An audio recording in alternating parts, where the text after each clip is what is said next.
एक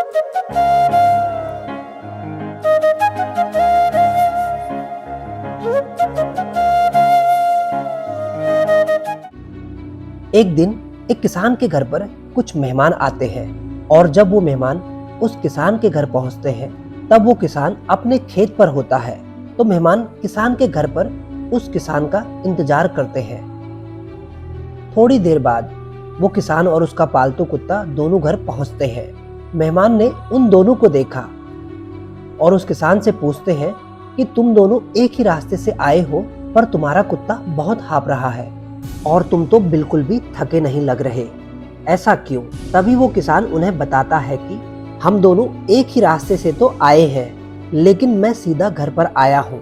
लेकिन इस कुत्ते को रास्ते में अगर कोई दूसरा कुत्ता मिल जाता था तो ये पहले उसके पीछे भागता, फिर मेरे पास आता, फिर और कोई कुत्ता मिलता तो उसके पीछे भागता, फिर मेरे पास आता, और पूरे रास्ते में ये यही करता रहा, इसीलिए इतना ज्यादा थका हुआ लग रहा है। दोस्तों, ये कहानी इतनी इंटरेस्टिंग नहीं लगी होगी आपको, लेकिन इसकी जो सीख है वो बहुत बड़ी है। आप में से कई सारे ऐसे लोग हैं जिनके सपने बहुत बड़े हैं। तो इस मंजिल के सफर में जिस तरह उस कुत्ते को कई सारे कुत्ते मिल रहे थे, उसी तरह आपको भी कुत्तों की तरह लोग मिलेंगे जो आप पर भौंकेंगे भी। दो ऑप्शन है आपके सामने, उस कुत्ते की तरह इंसान से लड़ने में, उसे समझाने में अपनी एनर्जी वेस्ट कर दो, उसके पीछे भागते रहो, या फिर उस किसान की तरह अपना लक्ष्य अपने माइंड में रखकर सीधे रास्ते चलते जाओ। जो कुत्ते आप पर भौंक रहे थे वो वहीं के वहीं रह जाएंगे और आप आगे निकल जाओगे, और कुछ टाइम बाद उनकी आवाज भी आना आपको बंद हो जाएगी। दोस्तों, इसीलिए अपने जीवन में केवल अपने लक्ष्य पर ध्यान केंद्रित करो। किसी की बातों पर उतना ही ध्यान दो जितना वह आपके लिए जरूरी हो। एक बार एक पिता अपने बच्चे को पार्क में घुमाने के लिए ले जाते हैं। तभी रास्ते में कुछ घास होती है। वो पिता अपने बच्चे से कहते हैं कि बेटा, ये घास यहाँ से उखाड़ दो। तो बच्चा आसानी से उस घास को वहां से उखाड़ देता है।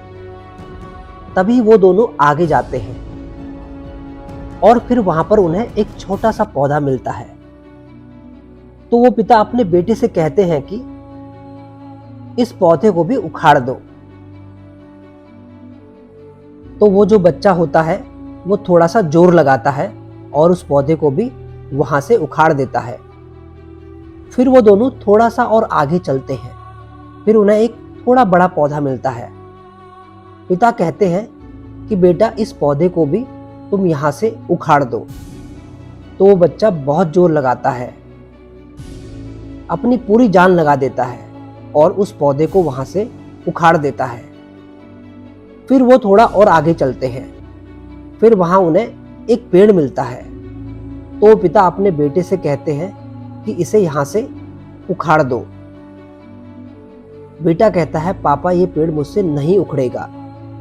पापा कहते हैं, तू ट्राई तो कर, उखड़ेगा। तो बेटा अपने पापा की बात मानकर लग जाता है उस पेड़ को उखाड़ने में। वो बहुत कोशिश करता है, अपनी पूरी जान लगा देता है, लेकिन उस पेड़ को उखाड़ नहीं पाता। तब वो अपने पापा से कहता है, पापा, ये पेड़ मुझसे नहीं उखड़ रहा। तभी उसके पापा कहते हैं, बेटा, कोई बात नहीं, लेकिन यहाँ पर तुम्हारी आने वाली जिंदगी के लिए एक बहुत बड़ा सबक है। जैसे जैसे तुम्हारी उम्र बढ़ती जाएगी, तुम कई सारी आदतों का शिकार हो सकते हो, और तुम्हारी बुरी आदतें भी शुरुआत में उस घास की तरह होंगी, लेकिन टाइम के साथ वो उस छोटे पौधे की तरह बन जाएंगी, फिर बड़े पौधे की तरह, और फिर उस पेड़ की तरह। उन बुरी आदतों को अगर टाइम के साथ में नहीं उखाड़ा गया तो एक टाइम पर वो ऐसा रूप ले लेगी कि आप चाहकर भी अपने अंदर उन आदतों को नहीं मिटा सकोगे। जैसे ही कोई भी बुरी आदत हमें लगी, शुरुआत में उसको छोड़ना उतना ही आसान होगा जितना कि उस घास को उखाड़ना, लेकिन जितना ज्यादा टाइम आप लोगे उतना मुश्किल होता जाएगा उस आदत को छोड़ना, जिस तरह से उस बच्चे के लिए हो गया था उस पेड़ को उखाड़ना। आदतें ही इंसान का भविष्य बनाती भी हैं और आदतें ही इंसान का भविष्य बिगाड़ती भी हैं। इससे पहले आपकी आदतें आपको कंट्रोल करें, आप अपनी आदतों को कंट्रोल करें। दोस्तों, यदि आपको ये वीडियो अच्छा लगा तो देखिए, मन में जीतने की जिद हो तो हार भी आपको हरा नहीं सकती। मैं काम के फैक्ट्स लाता रहूँगा।